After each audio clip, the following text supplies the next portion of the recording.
Good evening. How are you? How is everybody? It's what's the time? 8 o'clock, coming up to 8 o'clock London time. And for your enjoyment today, look what I've got in front of me. Right. Now, as you know, I repaired that Sony machine down below there, which is a great machine there. It works fantastic. Do you remember I had problems ejecting discs? Hence the very famous Cliff Richard disc. Here we go. Now, I don't know what's going wrong with me. Am I getting a mini disc fascination or what? I saw this machine on eBay and I thought, oh shit man, I've got to get it. It's beautiful. It's a Teac, and in comparison to the Sony, let me see. Sound wise, it's really great. I mean, the Sony was fantastic, sounds great, the sound quality is brilliant, but the build quality on the Teac, well, what can I say? It's all metal, everything's metal except for the top bits. The top bits there, they're plastic, and the bottom bit, oh no, hang on, there's no bottom bit, just that top bit. I don't understand why Teac didn't finish that off in metal as well. All the front panel is all made of steel, whatever. It's all metal. It's got lovely juicy knobs in it. Look, lovely metal knobs, really silky smooth. And I thought I'll just demonstrate it. Oh, by the way, it's made by Teac. I used to own a reel-to-reel tape machine, reel-to-reel machine by Teac, but I had to get rid of it. I couldn't work out what the problem was. It kept, well, can I say, wouldn't play. The rewind and fast forward was fine on it, but the play wouldn't work anymore. And I took it to a shop, and this guy had it for 2 years. He couldn't fix it. So in the end, I had to get rid of it. But it was a lovely Teac reel-to-reel I had. So I saw this one. And because it's Teac, I thought, I wouldn't mind another Teac machine, even though it's only a mini disc player. But yeah, so there we go.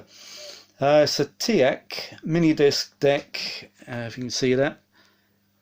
Oh, focus camera. I don't know if you can see that. It's an MD-H100. So it's an MD-H100. There we go. It's a beautiful machine. Look at it. It's all solid steel, the whole thing. It's wonderful. I love it. So there we go. I just thought I'll do a quick video on it. Actually, I'm trying to find a user manual for it. Oh, I'll tell you what, it comes with a remote as well. It comes with a remote control. Genuine Teac remote. Now, there was one on eBay, just finished about 10 minutes ago. And it didn't come with a remote, and it went for nearly £60 English pounds. But one of these remotes, to find one, you'd be lucky to get one for about £40. So this is why I bought this one. I couldn't resist it. And because it came with the remotes, plus it came with these really good QED audio cables, analog cables, and those cables, those QED cables, they're around about, I reckon they're around about 25-30 quid. So you know what? So and a little optical cable, not a fantastic one, but there we go. It's better than nothing. So there we go. I'm going to stick in the old trusty Cliff Richard disc again.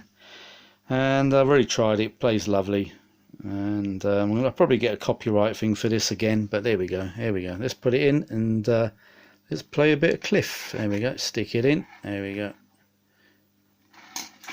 and it should come up. There we go.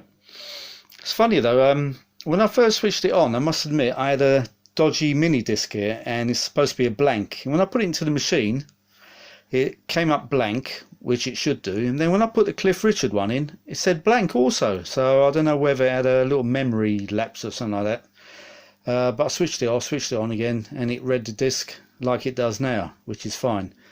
It should say how many tracks. How do I do that? I need to change the display on that actually. So let me just change it. Where is it? Where is it? Display button. There we go. On the remote. Right. Minus. What's that? Minus shit. There we go, that's the one I want. Is it the one? 20 tracks? It displays a little bit differently on the Sony. Right, is that the one I want? No. Remain. Oh, what is that one? Blimey. I'll stick it on that one then. Single? No? Or that one? I don't know what display to put it on, to be honest.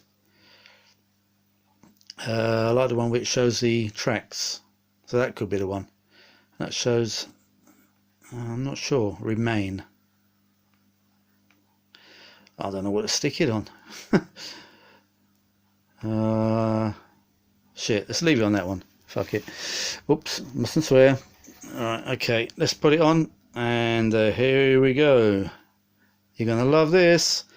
I'll probably get a copyright, not strike, a warning for it. But you know what, I don't care. Just listen to the music. It just sounds good. And there we go. I must admit, if you want a mini disc player, just look on eBay. Either get this Sony one.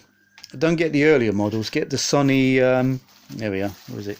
Get the mini disc. Oh God, bloody bubble wrap everywhere. Get the mini disc MD-H100. Don't get the earlier ones because they've got this silly belt.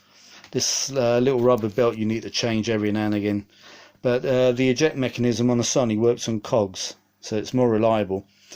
And as I say, if you're going to spend a bit more money, get one of these Teacs, because they're absolutely bloody brilliant. I mean, look at that. Look at the gold buttons on it. Those gold buttons, and it's got that anodized metallic front, and it's real metal as well. I mean, it's cold to the touch. It is metal.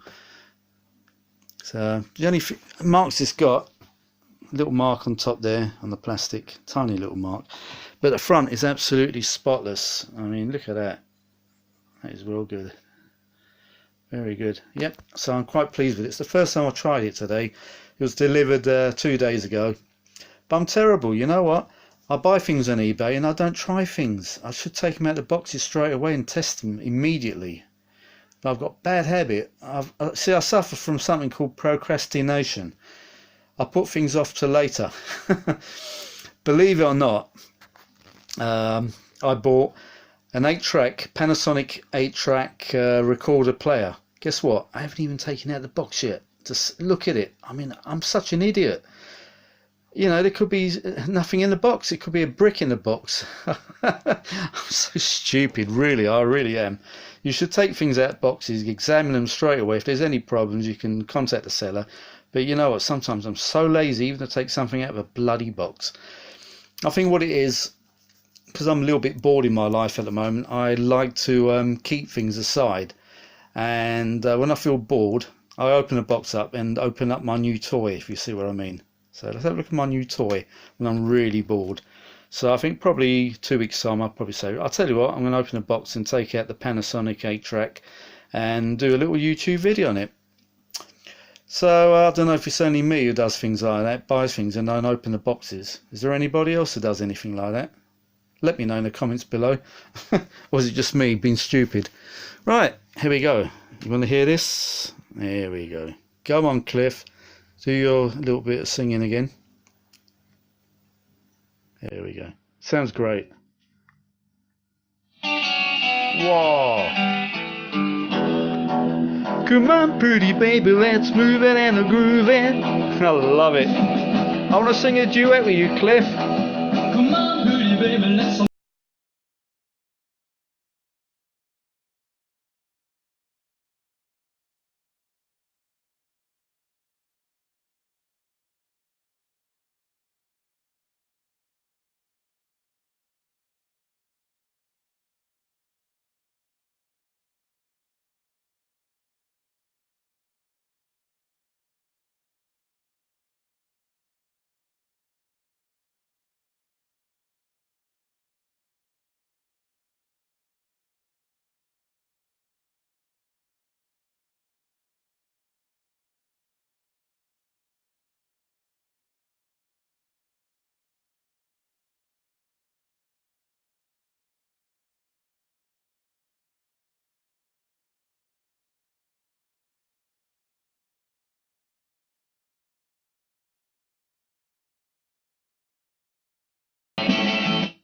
Wow.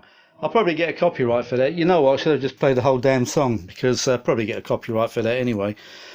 But wow, I'll tell you what, if you was in here and you can actually listen to it in the flesh, so to speak, you could hear how good it sounds.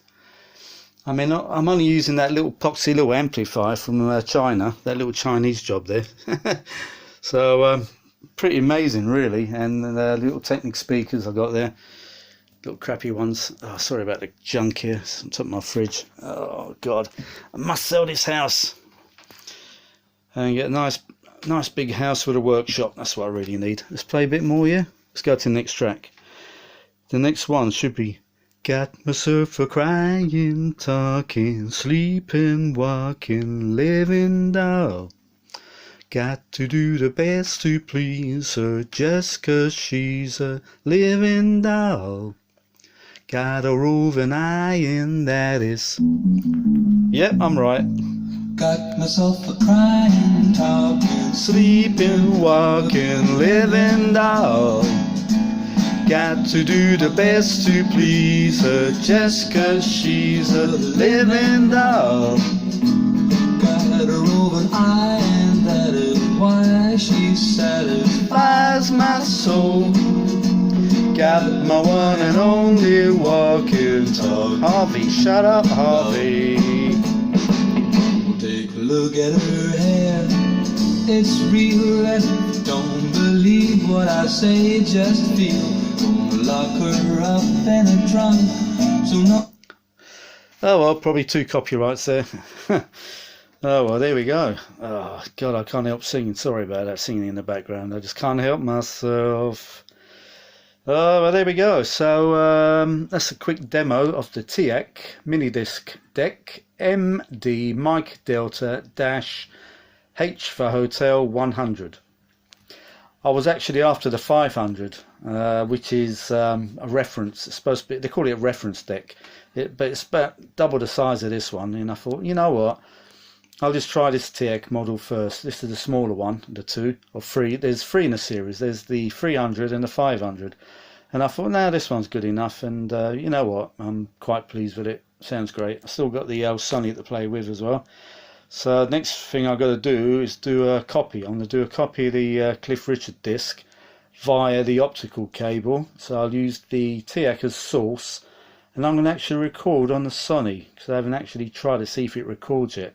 Oh God, why do I keep doing this, putting things off to later? I should just test everything in one hit and have done with it. But I don't know. Maybe I'm lazy, maybe I'm stupid, I don't know. Maybe I'm both. Who knows? So there we go. Hope you enjoyed that. And the only thing that's a bit weird, when you turn the power off, there should be a little, how can I say, maybe I need to change something. When I turn the power off, let me show you something. Right, can you see that? It says standby. Very faintly. And it just stays on all the time. Now, the thing is, I would have thought it'd be good enough just to have the little red LED on. I mean, saying standby all the time, obviously that's going to consume more power. But I didn't eject the disc, did I? Twat. Oh God, I'm going to turn it on again. Never mind. There we go. Reading. Yeah, it's a very funny glitch when I put in the blank disc when I first tried it, and I took the blank disc out, then I put the Cliff Richard one in, it said blank. I thought, what? Don't tell me it's something wrong with the damn thing. But it's been fine since, I don't know. It could have been when I switched on the amplifier at the back, because it does make a pop, and maybe a little surge of electricity went into the Teac and upset it through the phono cables. I don't know. Could have been a little spike and upset it slightly. So I turned it off, turned it on again. It's fine. It's reading the disc fine now. So there we go. There should be an eject button on this remote. Why isn't there an eject button on it? How odd. No, there's no eject. Power, repeat, random, auto, manual. I need to download a manual because I'm not sure if the Teac, it's got record level machine knob there, but I don't know. It says, what can I say? The Sonny, it's got automatic level, so you don't have to adjust it at all. It's just automatic level when you're recording. Now, looking at the Teac, it's probably manual record only, which is the best way to record, to be honest. I mean, these automatic ones, they're pretty good nowadays. I mean, when they first came out in the 70s, I remember that they were terrible. The auto level controls. They had this cassette recorder, radio cassette, and they had automatic level. And I remember saying to my mates, I said, "Oh, look what I've got! This machine, it's brilliant. It's got automatic level control on it," and it was crap. It was terrible. The sound sort of went high, and then when a sound source came in, it suddenly dropped. It was terrible. But obviously, over the years, they've improvised the auto level controls, and so I don't know. I need to download a manual on the actual Teac to see if I can actually record with the auto level. I'm not sure if it's got it or not. It says something here on the remote, auto manual. Now, does that mean manual record or automatic level record? I don't know. Really don't know. I need to download a manual and check it out. Or just try recording, leave the record level to 0 and set the remote to automatic. Oh, bloody, what's that? Sorry, I've got my phone on. Some bloody thing came through my phone. Right. So there we go. Let's eject the old disc. There we go. No eject problems on this one. And this little model. So I'm really delicate with it. I'm too delicate with things, you know that. But I don't like breaking things. So I'm a little bit heavy-handed and a little bit clumsy at times. Alright, turn it off now. Well, it's showing there's no eject button on it. I'll tell you what would have been a good idea. When you press the power off, it ejects the actual disc, but it doesn't. It keeps it in the machine. That would have been an added feature. Maybe I've got something set wrong on here on this remote. I really don't know. What's that? Input selector, record mode. Don't know. Yeah, that would have been a handy feature. So when you turn the actual power off, the disc ejects automatically. But I want to find out when this was made as well. If anyone knows, please let me know in the comments below. Thank you. Right, let's turn the damn thing off now. Standby. Sod off. I don't want standby showing all the time. So you know what I'm going to do? Just switch it off from the plug. There we go. That's it. Switch it off from the plug. Works every time, doesn't it? There we go. So anyway, hope you enjoyed it. And yeah. So if you're looking for a mini disc deck, I'll go for either the Sony MDS-JE520 or above, or the Teac. Teac is a great choice. It's solid. It's built more solidly than the... Solidly, is that the right word? Yeah. Solid. Anyway, hope you enjoyed it, and I'm going to go now, have a nice cup of tea, and I shall talk to you later. Okay. Bye for now.